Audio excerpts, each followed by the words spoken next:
Hello everyone, this is Shalini. Welcome to the legal lens.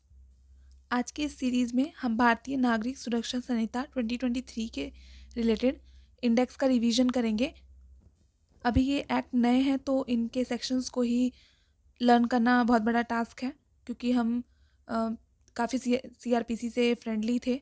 तो अभी ये जो नया एक्ट है भारतीय नागरिक सुरक्षा संहिता 2023, इसके सारे सेक्शंस भी हमें लर्न होने चाहिए, क्योंकि अपकमिंग एग्जाम्स में मोस्ट प्रोबेबली चांसेस हैं कि इन्हीं एक्ट से क्वेश्चंस बनेंगे, और चांसेस ये भी हैं कि इंडेक्स से जैसे अभी तक क्वेश्चंस पूछे जा चुके हैं वैसे ही इस एक्ट से भी क्वेश्चन पूछे जाएंगे।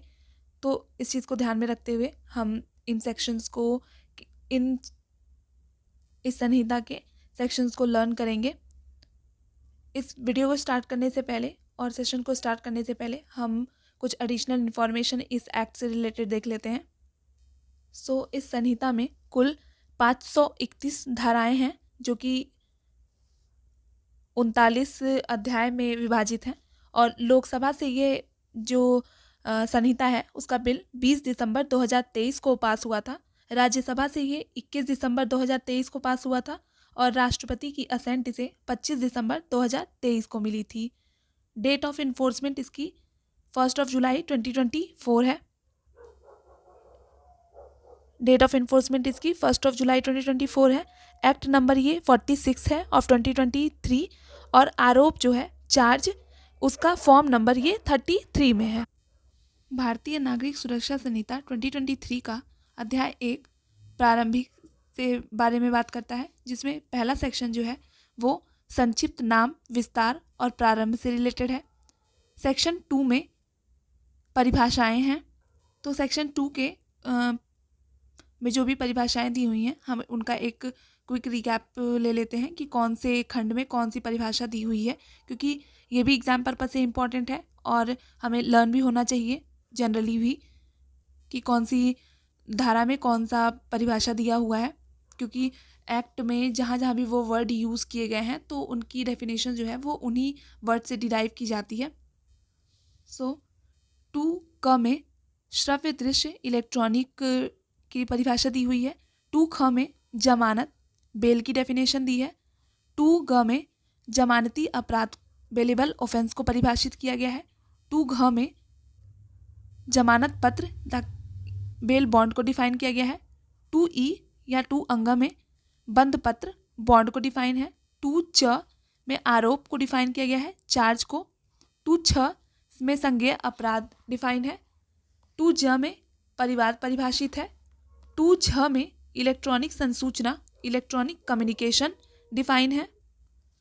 2 जे में उच्च न्यायालय को परिभाषित किया गया है। 2 के में जांच इंक्वायरी को परिभाषित किया गया है। 2 एल में अन्वेषण दैट इज इन्वेस्टिगेशन को परिभाषित किया गया है। 2 एम में न्यायिक कार्यवाही जुडिशियल प्रोसीडिंग को डिफाइन किया गया है। 2 एन में स्थानीय अधिकारिता लोकल जुरिस्डिक्शन को परिभाषित किया गया है। 2 ओ में असंज्ञेय अपराध that is non cognizable offence उसको परिभाषित किया गया है। 2 पी में अधिसूचना तो नोटिफिकेशन को परिभाषित किया गया है। 2 क्यू में अपराध दैट इज ऑफेंस को परिभाषित किया गया है। 2 आर में पुलिस थाने का बाल साधक अधिकारी डिफाइन है। 2 एस में प्लेस डिफाइन है। 2 टी में पुलिस रिपोर्ट को परिभाषित किया गया है। 2 यू में पुलिस थाना परिभाषित है। 2 वी में लोक परियोजक डिफाइन है। 2 डब्ल्यू में उपखंड सब डिवीजन डिफाइन है। 2 एक्स में समन मामला है। 2 वाई में पीड़ित को डिफाइन किया गया है, और 2 जेड में वारंट मामला डिफाइन है। सेक्शन 3 में है निर्देशों का अर्थ लगाना। सेक्शन 4 है भारतीय न्याय संहिता 2023 और अन्य विधियों के अधीन अपराधों का विचारण। इसका मतलब है कि भारतीय न्याय संहिता में जो भी अपराध दिए गए हैं उनका जो विचारण है वो भारतीय नागरिक सुरक्षा संहिता 2023 के अनुसार ही किया जाएगा। 5 में व्यावृत्ति दिया हुआ है। नेक्स्ट है चैप्टर 2, जो डील करता है दंड न्यायालयों और कार्यालयों के गठन से, जिसमें जो धारा 6 है वो बात करती है दंड न्यायालयों के वर्गीकरण से रिलेटेड। धारा 7 में है प्रादेशिक खंड। धारा 8 सेशन न्यायालय। धारा 9 न्यायिक मजिस्ट्रेटों के न्यायालय। धारा 10 मुख्य न्यायिक मजिस्ट्रेट और अपर मुख्य न्यायिक मजिस्ट्रेट आदि। धारा 11 विशेष न्यायिक मजिस्ट्रेट। धारा 12 में न्यायिक मजिस्ट्रेटों की स्थानीय अधिकारिता। धारा 13 रिलेटेड है न्यायिक मजिस्ट्रेटों का अधीनस्थ होना। धारा 14 में है कार्यपालक मजिस्ट्रेट। धारा 15 में है विशेष कार्यपालक मजिस्ट्रेट। धारा 16 में है कार्यपालक मजिस्ट्रेटों की स्थानीय अधिकारिता। धारा 17 में है कार्यपालक मजिस्ट्रेटों का अधीनस्थ होना। धारा 18 में है लोक अभियोजक। धारा 19 में है सहायक लोक अभियोजक और धारा 20 में है अभियोजन निदेशालय। अध्याय 3 संबंधित है न्यायालयों की शक्ति से, जिसमें धारा 21 है न्यायालय जिनके द्वारा अपराध विचारणीय है। धारा 22 दंडादेश जो उच्च न्यायालय और सेशन न्यायाधीश दे सकेंगे। धारा 23 में है दंडादेश जो मजिस्ट्रेट दे सकेंगे। धारा 24 में है जुर्माना देने में व्यतिक्रम होने पर कारावास का दंडादेश। धारा 25 में है एक ही विचारण में कई अपराधों के लिए दोषित होने के मामले में दंडादेश। धारा 26 में है शक्तियां प्रदान करने का ढंग। धारा 27 में है नियुक्त अधिकारियों की शक्तियां। धारा 28 संबंधित है शक्तियों को वापस लेना से। धारा 29 संबंधित है न्यायाधीशों और मजिस्ट्रेटों की शक्तियों का उनके पद उत्तरवर्तियों द्वारा प्रयोग किया जा सकना। अध्याय 4 संबंधित है वरिष्ठ पुलिस अधिकारियों की शक्तियां और मजिस्ट्रेट तथा पुलिस की सहायता से, जिसमें धारा 30 है वरिष्ठ पुलिस अधिकारियों की शक्तियां। धारा 31 में है जनता कब मजिस्ट्रेट और पुलिस की सहायता करेगी। धारा 32 में है पुलिस अधिकारी से भिन्न ऐसे व्यक्ति को सहायता जो वारंट का निष्पादन कर रहा है। धारा 33 में है कुछ अपराधों की सूचना जनता द्वारा दिया जाना। धारा 34 में है ग्राम के मामलों के संबंध में नियोजित अधिकारियों का कतिपय रिपोर्ट करने का कर्तव्य। अध्याय 5 संबंधित है व्यक्तियों की गिरफ्तारी से। ये चैप्टर काफ़ी इम्पोर्टेंट है, जिसमें धारा 35 है पुलिस वारंट के बिना कब गिरफ्तार कर सकेगी। 36 में है गिरफ्तारी की प्रक्रिया और गिरफ्तारी करने वाले अधिकारियों के कर्तव्य। धारा 34 में है पदाभिहित पुलिस अधिकारी। धारा 38 में है गिरफ्तार किए गए व्यक्ति का पूछताछ के दौरान अपने पसंद के अधिवक्ता से मिलने का अधिकार। धारा 39 में है नाम और निवास बताने से इनकार करने पर गिरफ्तारी।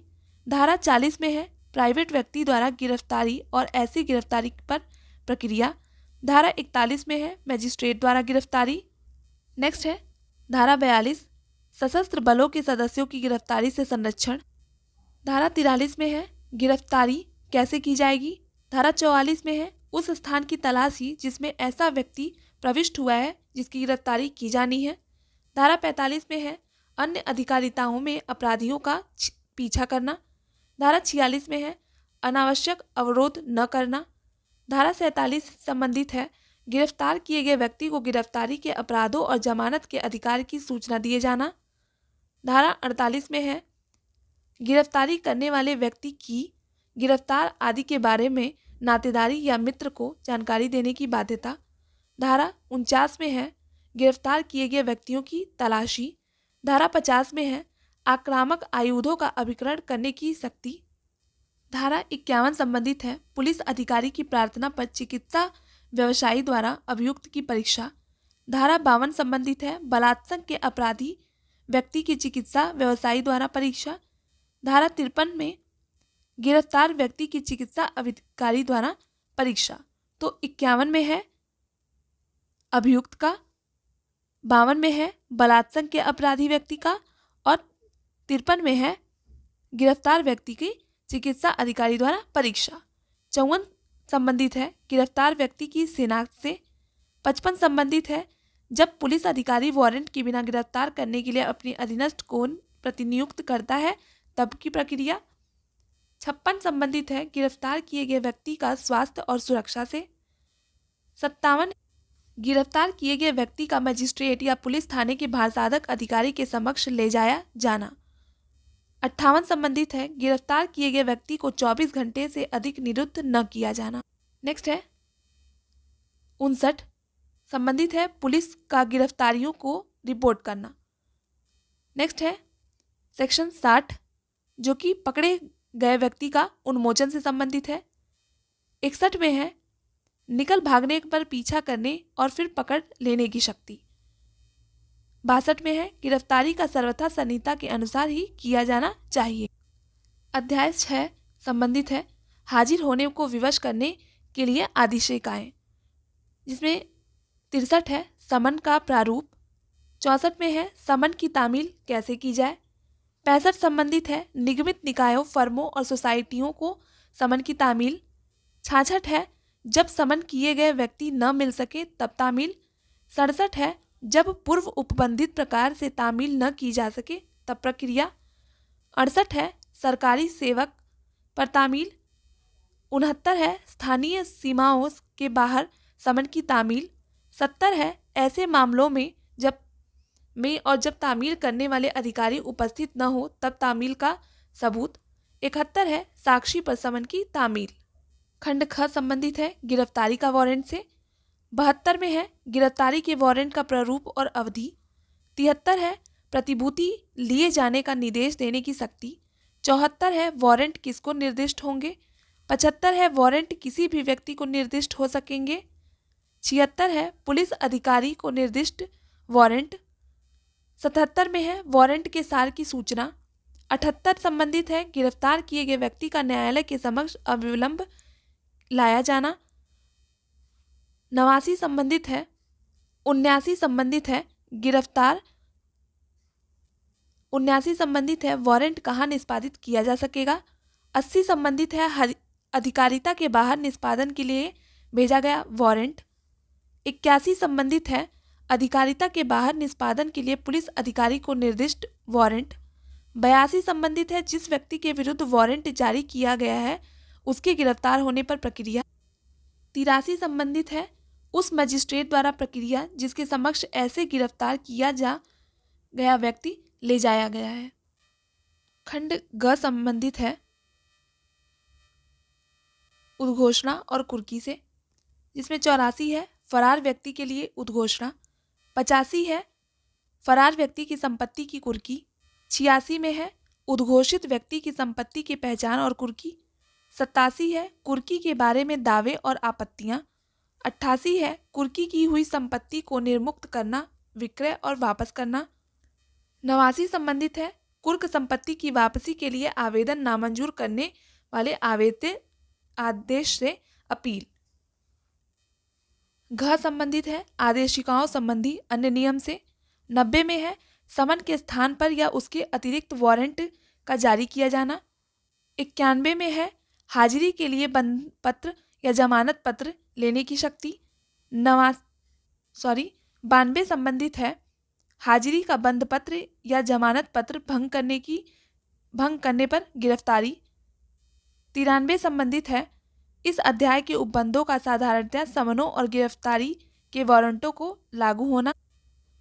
अध्याय 7 संबंधित है चीजें पेश करने को विवश करने के लिए आदेशिकाएं, जिसमें खंड क है पेश करने के लिए समन, जिसमें 94 में है दस्तावेज या अन्य चीज पेश करने के लिए समन। 95 में है पत्रों के संबंध में प्रक्रिया। ख है तलाशी वारंट से संबंधित, जिसमें 96 में है तलाशी वारंट कब जारी किया जा सकता है। 97 में है उस स्थान की तलाशी जिसमें चुराई हुई संपत्ति, कूट रचित दस्तावेज आदि होने का संदेह है।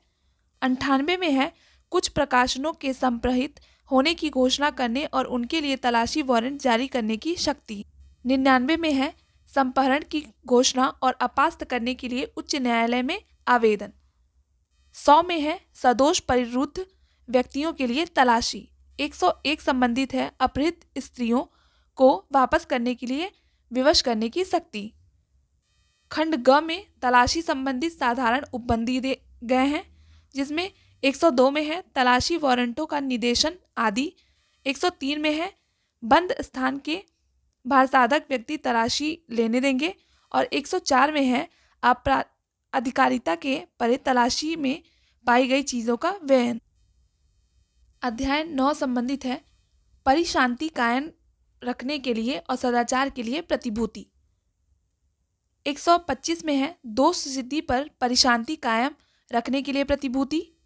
126 में है अन्य दशाओं में परिशांति कायम रखने के लिए प्रतिभूति। 127 में है कतिपय मामलों को फैलाने वाले व्यक्तियों से सदाचार के लिए प्रतिभूति। 128 में है संदिग्ध व्यक्तियों से सदाचार के लिए प्रतिभूति। 129 में है आभ्यासिक अपराधियों से सदाचार के लिए प्रतिभूति। 130 में है आदेश का दिया जाना। 131 संबंधित है न्यायालय में उपस्थित व्यक्ति के बारे में प्रक्रिया। 132 संबंधित है ऐसे व्यक्ति के बारे में समन या वारंट जो उपस्थित नहीं है। 133 संबंधित है समन या वारंट के साथ आदेश की प्रति होगी। 134 में है व्यक्तिक हाजिरी से अभिमुक्ति देने की शक्ति। 135 में है इत्तिला की सच्चाई के बारे में जांच। 136 संबंधित है प्रतिभूति देने का आदेश से। 137 में है उस व्यक्ति का उन्मोचन जिसके विरुद्ध इत्तला दी गई है। 138 है जिस अवधि के लिए प्रतिभूति अपेक्षित की गई है उसका प्रारंभ। 139 है बंद पत्र की अंतर्वस्तुएं। 140 संबंधित है प्रतिभूओं को अस्वीकार करने की शक्ति। 141 है प्रतिभूति देने में व्यतिक्रम होने पर कारावास। 142 संबंधित है प्रतिभूति देने में असफलता के कारण कारावासित व्यक्तियों को छोड़ने की शक्ति। 143 संबंधित है बंद पत्रों की शेष अवधि के लिए प्रतिभूति। नेक्स्ट है अध्याय 10 जो संबंध रखता है पत्नी, संतान और माता पिता के भरण पोषण के लिए आदेश। बेसिकली इसे मेंटेनेंस से रिलेटेड प्रोविजन भी बोला जाता है। मेंटेनेंस अगर आपको क्लेम करना है तो आप भारतीय नागरिक सुरक्षा संहिता के सेक्शन 144 में अब क्लेम कर सकते हैं, जो कि सीआरपीसी के सेक्शन 125 में क्लेम किया जाता था। अब ये नए एक्ट में धारा 144 हो गया है। तो धारा 144 संबंधित है पत्नी, संतान और माता पिता के भरण पोषण के लिए आदेश। 145 में प्रक्रिया है। 146 में भत्ते में परिवर्तन दिया है और 147 में है भरण पोषण के आदेश का प्रवर्तन। अध्याय 11 संबंधित है लोक व्यवस्था और प्रशांति बनाए रखना, जिसमें पहला खंड है विधि विरुद्ध जमाव से संबंधित। इस 148 संबंधित है सिविल बल के प्रयोग द्वारा जमाव को तितर बितर करना। 149 है जमाव को तितर बितर करने के लिए सशस्त्र बल का प्रयोग। 150 में दिया है जमाव को तितर बितर करने की सशस्त्र बल के कतिपय अधिकारियों की शक्ति। 151 में है धारा 148, 149 और 150 के अधीन किए गए कार्यों के लिए अभियोजन से संरक्षण। खंड ख संबंधित है लोक न्यूसेंस से, जिसमें 152 संबंधित है न्यूसेंस हटाने के लिए सशर्त आदेश। 153 है आदेश की तामील या अधिसूचना। 154 संबंध रखता है जिस व्यक्ति को आदेश संबोधित है वह उसका पालन करेगा और कारण दर्शित करेगा। 155 संबंधित है धारा 154 का अनुपालन करने में असफलता के लिए शास्ति। 156 संबंधित है जहां लोक अधिकार से के अस्तित्व से इनकार किया जाता है वहां प्रक्रिया।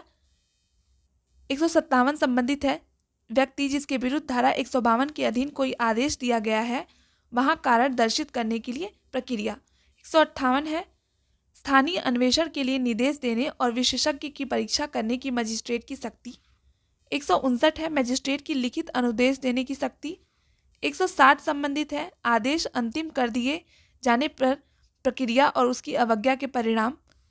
161 संबंधित है जांच में लंबित रहने पर तक व्यादेश। और 162 संबंधित है मजिस्ट्रेट लोक न्यूसेंस की पुनरावृत्ति या उसे चालू रखने का प्रतिषेध कर सकता है। खंड ग संबंधित है न्यूसेंस या आशंकित खतरे के अर्जेंट मामले। 163 में है न्यूसेंस या आशंकित खतरे के अर्जेंट मामले के आदेश जारी करने की शक्ति। घ संबंधित है स्थावर संपत्ति के बारे में विवाद, जिसमें 164 है जहां भूमि या जल से संबद्ध विवादों से परिशांति भंग होना संभाव्य है वहां प्रक्रिया। 165 है विवाद की विषय वस्तु को कुर्क करने की और रिसीवर नियुक्त करने की शक्ति। 166 संबंधित है भूमि या जल के उपयोग के अधिकार के संबंध विवाद। और 167 है स्थानीय जांच। अध्याय 12 संबंधित है पुलिस का निवारक कार्य से। 168 है पुलिस का संज्ञेय अपराधों का निवारण करना। 169 में है संज्ञेय अपराधों के लिए किए जाने की परिकल्पना की इत्तला। 170 में संबंधित है संज्ञेय अपराधों का किया जाना रोकने के लिए गिरफ्तारी। 171 में है लोक संपत्ति की हानि का निवारण। 172 संबंधित है व्यक्तियों का पुलिस को युक्ति युक्त निर्देशों के अनुरूप बाध्य होना। फिर है अध्याय 13 जो संबंधित है पुलिस को इत्तला और उनकी अन्वेषण करने की शक्तियां से, जिसमें 173 है संज्ञेय मामलों में इत्तला। 174 है असंज्ञेय मामलों के बारे में इत्तला और ऐसे मामलों का अन्वेषण। 175 संबंधित है संज्ञेय मामलों का अन्वेषण करने की पुलिस अधिकारी की शक्ति से। 176 संबंधित है अन्वेषण के लिए प्रक्रिया। 177 में है रिपोर्ट कैसे दी जाएगी। 178 संबंधित है अन्वेषण या प्रारंभिक जांच करने की शक्ति। 179 है साक्षियों की हाजिरी की अपेक्षा करने की पुलिस अधिकारी की शक्ति। 180 संबंध रखता है पुलिस द्वारा साक्षियों की परीक्षा। 181 संबंधित है पुलिस को किया गया कथन और उसका। 182 संबंधित है कोई उत्प्रेरणा न दिया जाना।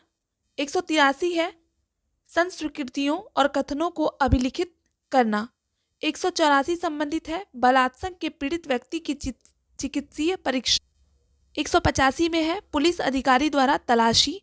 186 संबंधित है पुलिस थाने का भारसाधक अधिकारी कब किसी अन्य अधिकारियों से तलाशी वारंट करने की अपेक्षा कर सकता है। 187 संबंधित है जब 24 घंटे के अंदर अन्वेषण पूरा न किया जा सके तब प्रक्रिया। 188 संबंधित है अधीनस्थ पुलिस अधिकारी द्वारा अन्वेषण की रिपोर्ट। 189 संबंधित है जब साक्ष्य अपर्याप्त हो तब अभियुक्त का छोड़ा जाना। 190 संबंधित है जब साक्ष्य पर्याप्त है तब मामलों का मजिस्ट्रेट के पास भेज दिया जाना। 191 है परिवादी और साक्षियों से पुलिस अधिकारी के साथ की जाने की अपेक्षा न किया जाना और उनका अवरुद्ध न किया जाना। 192 है अन्वेषण में कार्यवाहियों की डायरी, जिसे हम केस डायरी के नाम से भी जानते हैं। 193 संबंधित है अन्वेषण के समाप्त हो जाने पर पुलिस अधिकारी की रिपोर्ट, जिसे हम चार्जशीट बोलते हैं। 194 आत्महत्या आदि पर पुलिस की जांच करना और रिपोर्ट देना। 195 है व्यक्तियों को समन करने की शक्ति। 196 मृत्यु के कारण की मजिस्ट्रेट द्वारा जांच, जिसे इंग्लिश में हम इंक्वेस्ट प्रोसीडिंग्स बोलते हैं। नेक्स्ट है अध्याय 14 जो संबंध रखता है जांचों और विचारणों में दंड न्यायालयों की अधिकारिता से, जिसमें 197 बात करता है जांच और विचारण का मामूली स्थान। 198 है जांच या विचारण का स्थान। 199 संबंधित है अपराध वहां विचारणीय होगा जहां कार्य किया गया है या जहां परिणाम निकला। 200 संबंधित है जहां कार्य अन्य अपराध से संबंधित होने के कारण अपराध है वहां विचारण का स्थान। 201 संबंधित है कुछ अपराधों की दशा में विचारण का स्थान। 202 में है इलेक्ट्रॉनिक संसूचना के साधनों पत्रों आदि द्वारा किए गए अपराध। 203 में है यात्रा या जलयात्रा में किया गया अपराध। 204 संबंधित है एक साथ विचारणीय अपराधों के लिए विचारण का स्थान। 205 में है विभिन्न सेशन खंडों में मामलों के विचारण का आदेश देने की शक्ति। 206 है संदेह की दशा में उच्च न्यायालय का वह जिला विनिश्चित करना जिसमें जांच या विचारण होगा। 207 संबंधित है स्थानीय अधिकारिता के परे किए गए अपराध के लिए समन या वारंट जारी करने की शक्ति। 208 में है भारत से बाहर किया गया अपराध। 209 में है भारत के बाहर किए गए अपराधों के बारे में साक्ष्य लेना। अध्याय 15 संबंधित है कार्यवाहियां शुरू करने के लिए अपेक्षित शर्तें, जिसमें 210 है मजिस्ट्रेट द्वारा अपराधों का संज्ञान। 211 है अभियुक्त के आवेदन पर अंतरण। 212 में है मामले मजिस्ट्रेटों के हवाले करना। 213 संबंधित है अपराधों का सेशन न्यायालय द्वारा संज्ञान। 214 में है अपर सेशन न्यायाधीशों को हवाले किए गए मामलों के पर उनके द्वारा विचारण। 215 संबंधित है लोक न्यायालय के विरुद्ध अपराधों के लिए और साक्ष्य में दिए गए दस्तावेजों से संबंधित अपराधों के लिए लोक सेवकों के विधिपूर्ण प्राधिकार के अवमान के लिए अभियोजन। 216 संबंध रखता है धमकी देने की दशा में साक्षियों के लिए प्रक्रिया। 217 है राज्य के विरुद्ध अपराधों के लिए और ऐसे अपराध करने के लिए आपराधिक षड्यंत्र के लिए अभियोजन। 218 संबंध रखता है न्यायाधीशों और लोक सेवकों का अभियोजन। 219 है विवाह के विरुद्ध अपराधों के लिए अभियोजन। 220 है भारतीय न्याय संहिता 2023 की धारा 85 के अधीन अपराधों का अभियोजन। 221 है अपराध का संज्ञान और 222 में है मानहानि के लिए अभियोजन। अब है अध्याय 16 जो संबंध रखता है मजिस्ट्रेटों से परिवाद। 223 में है परिवादी की परीक्षा। 224 है ऐसे मजिस्ट्रेट द्वारा प्रक्रिया जो मामले की संज्ञान करने के लिए सक्षम नहीं है। 225 में है आदेशिका के जारी किए जाने को मुलतवी करना। 226 में है परिवाद का खारिज किया जाना। अगला है अध्याय 17 जो संबंधित है मजिस्ट्रेट के सक्षम कार्यवाही का प्रारंभ किया जाना। 227 में है आदेशिका का जारी किया जाना। 228 संबंधित है मजिस्ट्रेट का अभियुक्त को व्यक्तिगत हाजिरी से अभिमुक्ति दे सकना। 229 में है छोटे अपराधों के मामले में विशेष समन। 230 में है अभियुक्त को पुलिस रिपोर्ट या अन्य दस्तावेजों की प्रतिलिपि देना।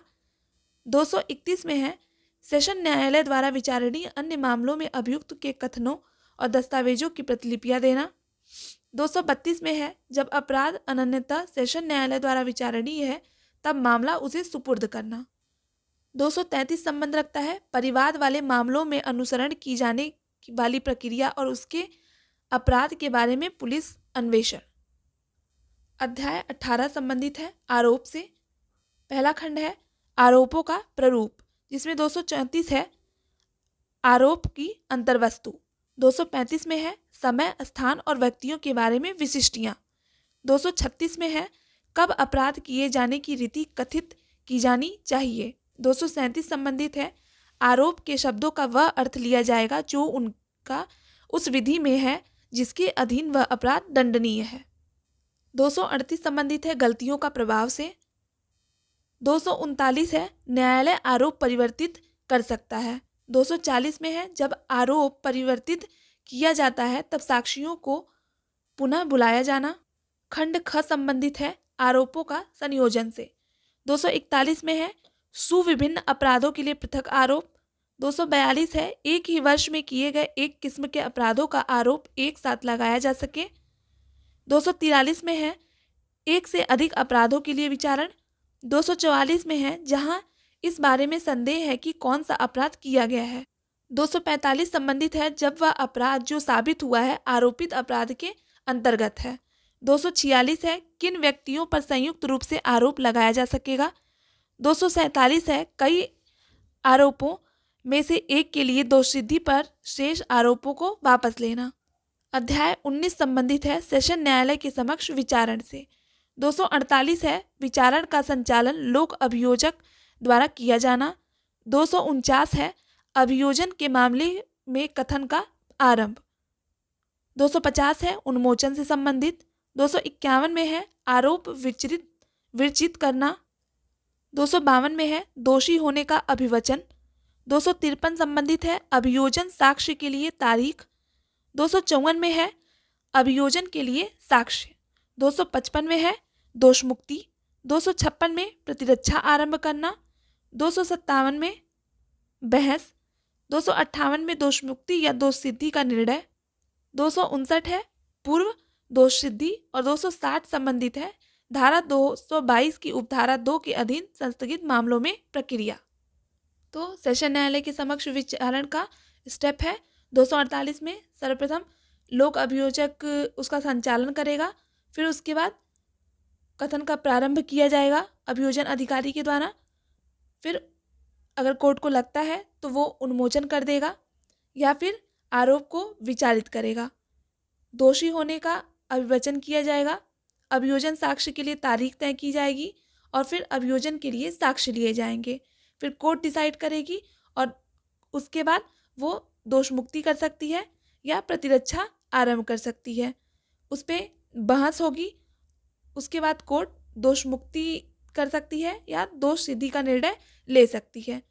और 259 संबंधित है कि यदि वो पर्सन पहले भी दोष सिद्ध हुआ है तो उसके लिए वापस से कोर्ट उस पर सुनवाई करेगी। नेक्स्ट है अध्याय 20, जो कि संबंधित है मजिस्ट्रेटों द्वारा वारंट न्यायालयों का विचारण से। पहला है पुलिस रिपोर्ट पर संस्थगित मामले, जिसमें 261 है धारा 230 का अनुपालन। फिर है 262 जब अभियुक्त का उन्मोचन किया जाएगा। 263 है आरोप विरचित करना। 264 में है दोषी होने के अभिभावक पर दोष सिद्धि।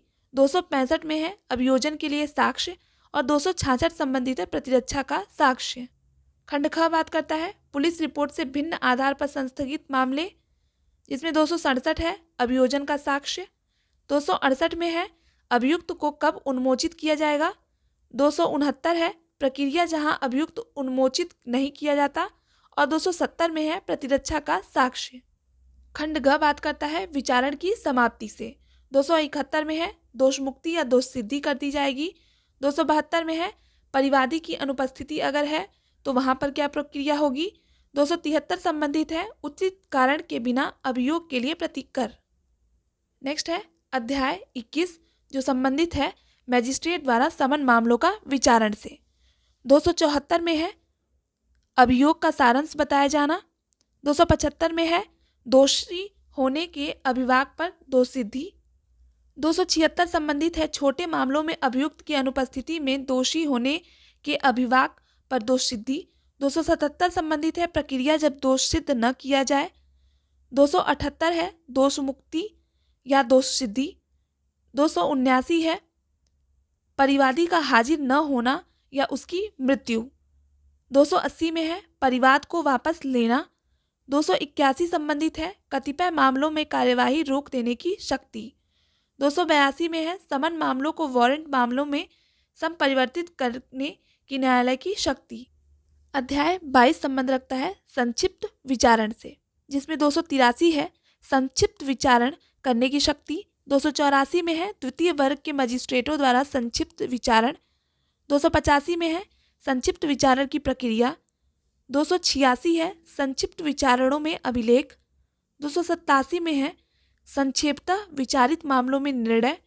288 है अभिलेख और निर्णय की भाषा। नेक्स्ट है अध्याय 23, जो है सौदा अभिभाग से, प्ली बार्गेनिंग। 289 है अध्याय का लागू होना। 290 में है सौदा अभिभाग के लिए आवेदन। 291 है पारस्परिक संतोषप्रद निपटारे के लिए मार्गदर्शी सिद्धांत। 292 में है पारस्परिक संतोषप्रद निपटारे की रिपोर्ट का न्यायालय के समक्ष प्रस्तुत किया जाना।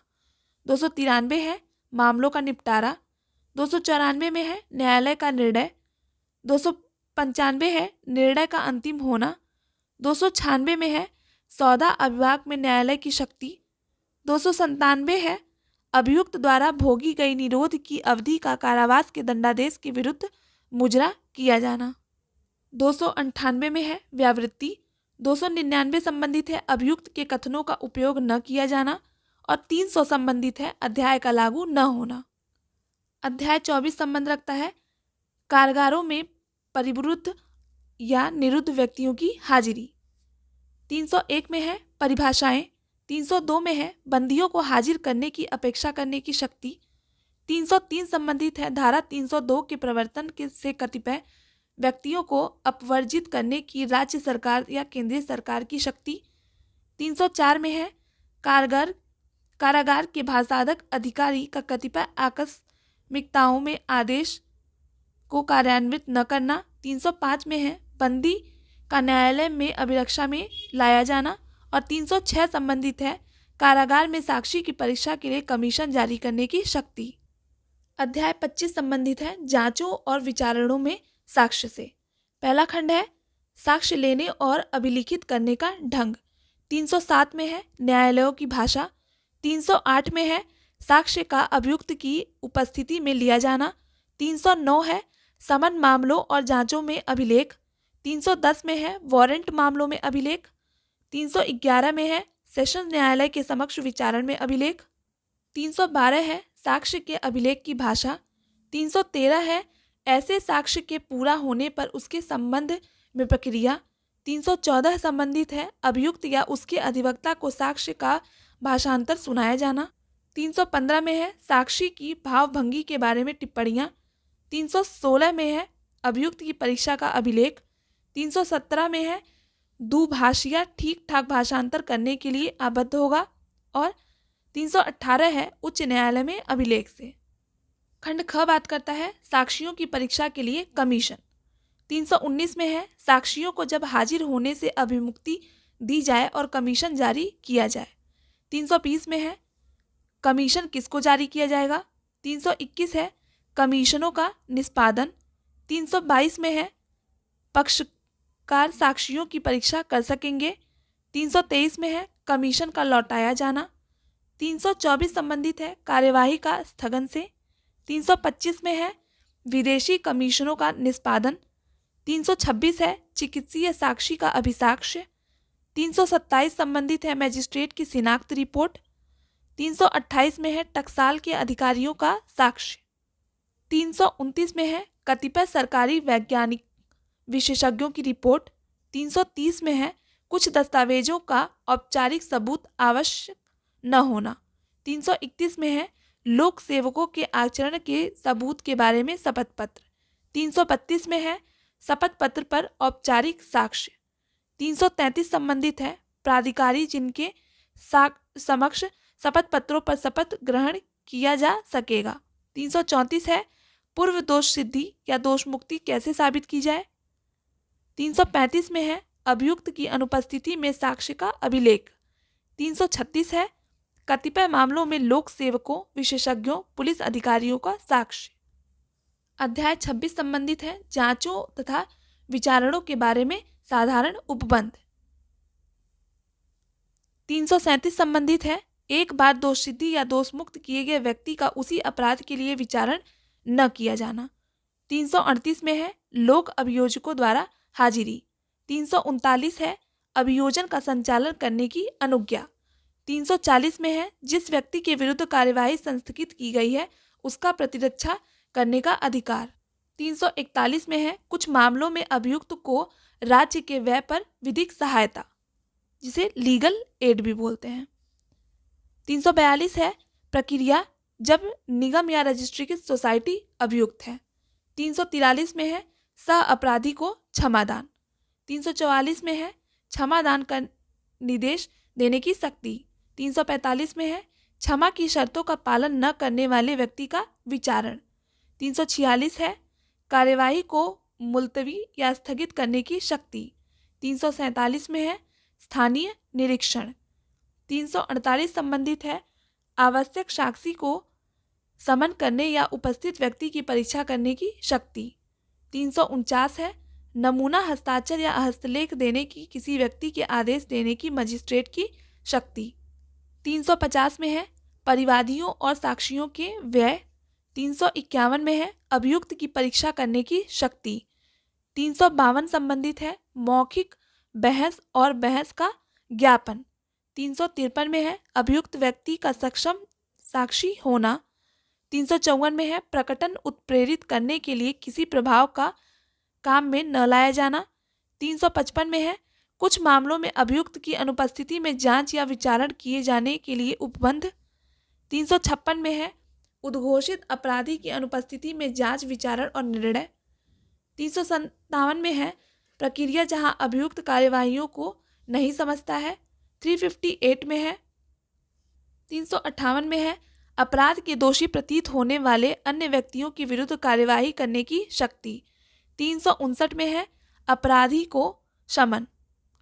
359 में है अपराधों का शमन। 360 है अभियोजन वापस लेना। 361 संबंधित है जिन मामलों का निपटारा मजिस्ट्रेट नहीं कर सकता उनमें प्रक्रिया। 362 में है प्रक्रिया जब जांच या विचारण के प्रारंभ के पश्चात मजिस्ट्रेट को पता चलता है कि मामला सुपुर्द किया जाना चाहिए। 363 में है सिक्के स्टैंप विधि या संपत्ति के विरुद्ध अपराधों के लिए पूर्व में दोषित व्यक्तियों का विचारण। 264 है प्रक्रिया जब मजिस्ट्रेट पर्याप्त कठोर दंड का आदेश नहीं दे सकता। 365 में है भागता एक न्यायाधीश या मजिस्ट्रेट द्वारा और भागता दूसरे न्यायाधीश या मजिस्ट्रेट द्वारा अभिलिखित साक्ष्य पर दोषसिद्धि या सुपुर्दगी। 366 में है न्यायालयों का खुला होना। अध्याय 27 संबंधित है विकृत चित्त अभियुक्त व्यक्तियों के बारे में उपबंध से, जिसमें 367 संबंधित है अभियुक्त के विकृत चित्त होने की दशा में प्रक्रिया। 368 में है न्यायालय के समक्ष विचारित व्यक्ति के विकृत चित्त होने की दशा में प्रक्रिया। 369 है अन्वेषण या विचारण से लंबित रहने तक विकृत चित्त व्यक्ति का छोड़ा जाना। 370 में है जांच या विचारण को पुनः चालू करना। 371 है मजिस्ट्रेट या न्यायालय के समक्ष अभियुक्त के हाजिर होने पर प्रक्रिया। 372 है जब यह प्रतीत हो कि अभियुक्त स्वास्थ्य चित्त रहा है। 373 में है चित्त विकृति के आधार पर दोष मुक्ति का निर्णय। 374 है चित्त विकृति के आधार पर दोष मुक्त किए गए व्यक्ति का सुरक्षित अभिरक्षा में निरुद्ध किया जाना। 375 संबंधित है भार साधक अधिकारी को कृत्यों का निर्वहन करने के लिए सशक्त करने की राज्य सरकार की शक्ति। 376 है जहां यह रिपोर्ट की जाती है कि विकृत चित्त बंदी अपनी प्रतिरक्षा करने में समर्थ है, वहां प्रक्रिया। 377 में है जहां निरुद्ध विकृत चित्त व्यक्ति छोड़े जाने के अयोग्य घोषित कर दिया जाता है, वहां प्रक्रिया। 378 में है नातेदार या मित्र को देख रेख के लिए विकृत चित्त व्यक्तियों का सौंपा जाना। अब है अध्याय 28 न्याय प्रशासन पर प्रभाव डालने वाले अपराधों के बारे में उपबंध, जिसमें 379 है धारा 215 में वर्णित मामलों में प्रक्रिया। 380 में है अपील। 381 है खर्चे का आदेश देने की शक्ति। 382 संबंधित है जहां मजिस्ट्रेट संज्ञान करे वहां प्रक्रिया। 383 में है मिथ्या साक्ष्य देने पर विचारण करने के लिए संक्षिप्त प्रक्रिया। 384 में है अवमान के कुछ मामलों में प्रक्रिया। 385 में है जहां न्यायालय का विचार है कि मामले में धारा 384 के अधीन कार्यवाही नहीं की जानी चाहिए, वहां प्रक्रिया। 386 संबंधित है रजिस्ट्रार या उप रजिस्ट्रार कब सिविल न्यायालय द्वारा न्यायालय समझा जाएगा। 387 में है माफी मांगने पर अपराधी का उन्मोचन। 388 संबंधित है उत्तर देने या दस्तावेज पेश करने से इनकार करने वाले व्यक्ति को कारावास या उसकी सुपुर्दगी। 389 में है समन के पालन में साक्षी के हाजिर न होने पर उसे दंडित करने के लिए संक्षिप्त प्रक्रिया। 390 में है धारा 383, 384 और 388, 389 के अधीन दोष सिद्धियों से अपीलें। 391 में है कुछ न्यायाधीशों और मजिस्ट्रेटों के समक्ष किए गए अपराधों का उनके द्वारा विचारण न किया जाना। अध्याय 29 संबंधित है निर्णय से। 392 में है निर्णय। 393 है निर्णय की भाषा और अंतर वस्तु। 394 में है पूर्वतन सिद्ध दोष अपराधी को अपने पते की सूचना देने का आदेश। 395 है प्रतिकर देने का आदेश। 396 में है पीड़ित प्रतिकर स्कीम। 397 में है पीड़ितों का उपचार। 398 है साक्षी संरक्षण स्कीम। 399 में है निराधार गिरफ्तार कराए गए व्यक्ति को प्रतिकर। 400 में है असंज्ञेय मामलों में खर्चा देने के लिए आदेश। 401 संबंधित है सदाचरण की परिवीक्षा पर या भत्सना के पश्चात छोड़ देने का आदेश। 402 में है कुछ मामलों में विशेष कारणों का अभिलिखित किया जाना। 403 है न्यायालय का अपने निर्णय में परिवर्तन न करना। 404 है अभियुक्त और अन्य व्यक्तियों को निर्णय की प्रति का दिया जाना। 405 में है निर्णय का अनुवाद कब किया जाएगा। 406 में है सेशन न्यायालय द्वारा निष्कर्ष और दंडादेश की प्रति जिला मजिस्ट्रेट को भेजना। अब है अध्याय 30 जो संबंधित है मृत्यु दंडादेशों का पुष्टि के लिए प्रस्तुत किया जाना, जिसमें 407 है सेशन न्यायालय द्वारा मृत्यु दंडादेशों का पुष्टि के लिए प्रस्तुत किया जाना। 408 है अतिरिक्त जांच किए जाने के लिए या अतिरिक्त साक्ष्य लिए जाने के लिए निर्देश देने की शक्ति। 409 में है दंडादेश को पुष्टि करने या दोषसिद्ध को बातिल करने की उच्च न्यायालय की शक्ति। 410 में है नए दंडादेश की पुष्टि या नए दंडादेश को का 2 न्यायाधीशों द्वारा हस्ताक्षरित किया जाना। 411 में है मतभेद की दशा में प्रक्रिया। और 412 संबंधित है उच्च न्यायालय की पुष्टि के लिए प्रस्तुत मामलों में प्रक्रिया। अब है अध्याय 31 संबंधित है अपील से। 413 में है जब तक अन्यथा उपबंधित न हो किसी अपील का न होना। 414 में है परिशांति कायम रखने या सदाचार के लिए प्रतिभूति अपेक्षित करने वाले या प्रतिभूति स्वीकार करने से इनकार करने वाले या अस्वीकार करने वाले आदेश से अपील। 415 में है दोष सिद्धि से अपील। 416 में है कुछ मामलों में जब अभियुक्त दोषी होने का अभिवचन करे अपील न होना। 417 संबंधित है छोटे मामलों में अपील न होना। 418 है राज्य सरकार द्वारा दंडादेश के विरुद्ध अपील। 419 में है दोष मुक्ति की दशा में अपील। 420 में है कुछ मामलों में उच्च न्यायालय द्वारा दोष सिद्ध किए जाने के विरुद्ध अपील। 421 में है कुछ मामलों में अपील करने का विशेष अधिकार। 422 है सेशन न्यायालय में की गई अपीलें कैसी सुनी जाएंगी। 423 है अपील की अर्जी।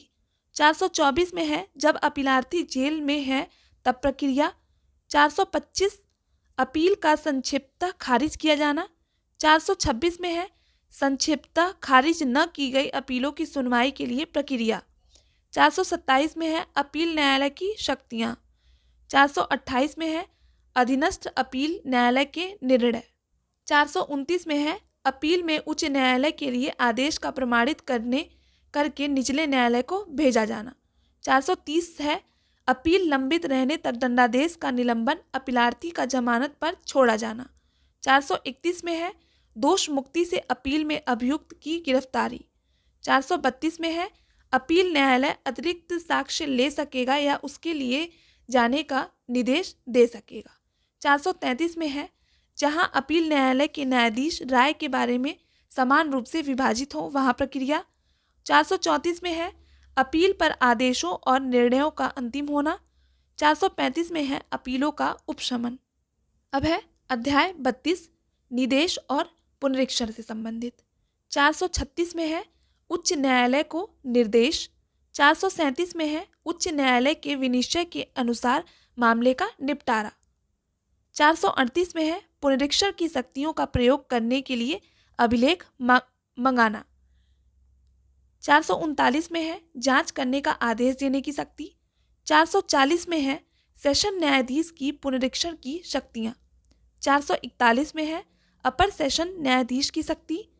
442 में है उच्च न्यायालय की पुनरीक्षण की शक्तियाँ। 443 में है उच्च न्यायालय की पुनरीक्षण के मामले को वापस लेने या अंतरित करने की शक्ति। 444 है पक्षकारों को सुनने का न्यायालय का विकल्प। 445 में है उच्च न्यायालय के आदेश की प्रमाणित करके निचले न्यायालय को भेजा जाना। अध्याय 33 संबंधित है आपराधिक मामलों का अंतरण से, जिसमें 446 में है मामलों और अपीलों को अंतरित करने की उच्चतम न्यायालय की शक्ति। 447 में है मामलों और अपीलों को अंतरित करने की उच्च न्यायालय की शक्ति। 448 में है मामलों और अपीलों को अंतरित करने की सेशन न्यायाधीश की शक्ति। 446 में उच्चतम न्यायालय की शक्ति। 447 में उच्च न्यायालय की। 448 में सेशन न्यायाधीश की। 449 संबंधित है सेशन न्यायाधीशों द्वारा मामलों और अपीलों का वापस लिया जाना। 450 है न्यायिक मजिस्ट्रेटों द्वारा मामलों का वापस लिया जाना। 451 है कार्यपालक मजिस्ट्रेटों द्वारा मामलों का हवाले किए जाना या वापस लिया जाना। 452 में है कारणों का अभिलिखित किया जाना। अब है अध्याय 34 जो संबंधित है दंडादेशों का निष्पादन, निलंबन, परिहार और लघुकरण से, जिसमें पहला है मृत्यु दंडादेश। 453 है धारा 409 के अधीन दिए गए आदेश का निष्पादन। 454 है उच्च न्यायालय द्वारा दिए गए मृत्यु दंडादेश का निष्पादन। 455 में है उच्चतम न्यायालय को अपील की दशा में मृत्यु दंडादेश के निष्पादन का मुलतवी किया जाना।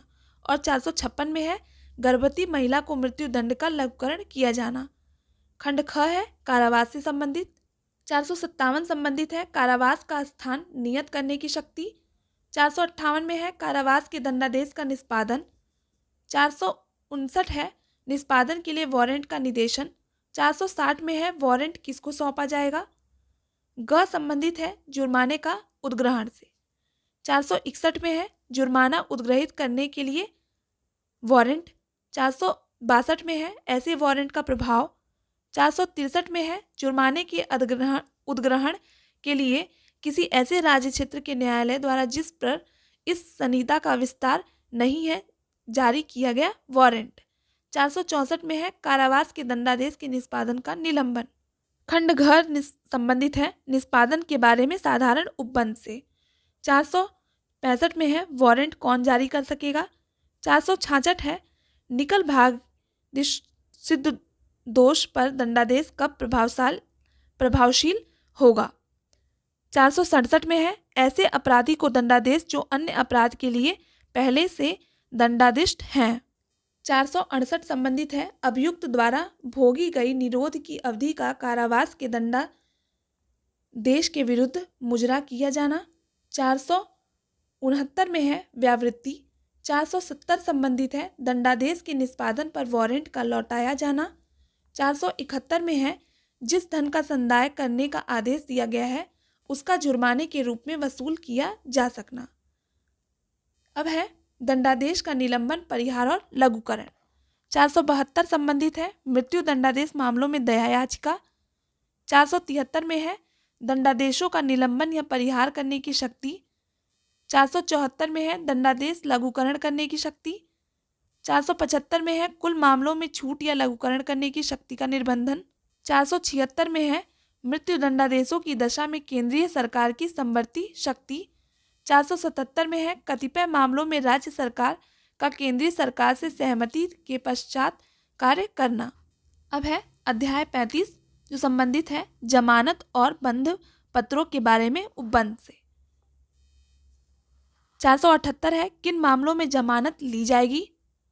479 है अधिकतम अवधि जिसके लिए विचाराधीन कैदी निरुद्ध किया जा सकता है। 480 में है अजमानती अपराध की दशा में कब जमानत ली जा सकेगी। 481 है अभियुक्त को अगले अपील न्यायालय के समक्ष उपसंजात होने की अपेक्षा के लिए जमानत। 482 में है गिरफ्तारी की आशंका के लिए व्यक्ति की जमानत मंजूर करने के लिए निर्देश, इसे एंटीसिपेटरी बेल भी बोलते हैं। 482 में है 483 जमानत के बारे में उच्च न्यायालय या सेशन न्यायालय की विशेष शक्तियाँ। 484 बंधपत्र की रकम और उसे घटाना। 485 में है अभियुक्त और प्रतिभुओं का बंधपत्र। 486 है प्रतिभुओं द्वारा घोषणा। 487 में है अभिरक्षा से उन्मोचन। 488 है जब पहले ली गई जमानत अपर्याप्त है तब पर्याप्त जमानत के लिए आदेश देने की शक्ति। 489 प्रतिभुओं का उन्मोचन। 490 में है मुचलके के बजाय निक्षेप। 491 है प्रक्रिया जब बंधपत्र संप्रहित कर लिया जाता है।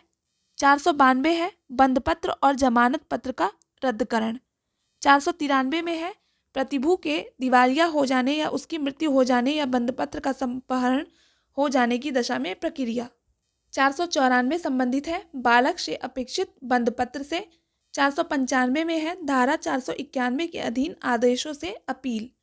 496 संबंधित है कतिपय मुचलकों पर देय रकम का उद्ग्रहण करने का निर्देश देने की शक्ति। अब है अध्याय 36 संपत्ति का व्ययन। 497 है कतिपय मामलों के विचारण लंबित रहने तक संपत्ति की अभिरक्षा या व्ययन करने के लिए आदेश। 498 है विचारण की समाप्ति पर संपत्ति के व्ययन के लिए आदेश। 499 में है अभियुक्त के पास मिले धन का निर्दोष क्रेता को संदाय। 500 में है धारा 498 और 99 के अधीन आदेशों के विरुद्ध अपील।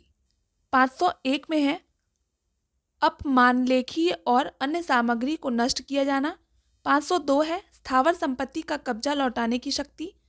503 में है संपत्ति के अधिग्रहण पर पुलिस द्वारा प्रक्रिया। 504 है जहां 6 मास के अंदर कोई दावेदार हाजिर न हो वहां प्रक्रिया। 505 में है विनश्वर संपत्ति को बेचने की शक्ति। अध्याय 37 संबंधित है अनियमित कार्यवाहियों से। 506 में है वे अनियमितताएं जो कार्यवाही को दूषित नहीं करती हैं। 507 में है वे अनियमितताएं जो कार्यवाही को दूषित करती हैं। 508 में है गलत स्थान में कार्यवाही। 509 है धारा 183 या धारा 316 के उपबंधों का अनुपालन। 510 है आरोप विरचित न करने या उसके अभाव और उसमें गलती का प्रभाव। 511 है निष्कर्ष या दंडादेश कब गलती, लोप और अनियमितता के कारण उलटने योग्य होगा। 512 में है त्रुटि या गलती के कारण कुर्की का अवैध न होना। अध्याय 38 संबंधित है कुछ अपराधों को संज्ञान करने के लिए परिसीमा। 513 में है परिभाषा। 514 में है परिसीमा काल की समाप्ति के पश्चात संज्ञान का वर्जन। 515 है परिसीमा काल का प्रारंभ।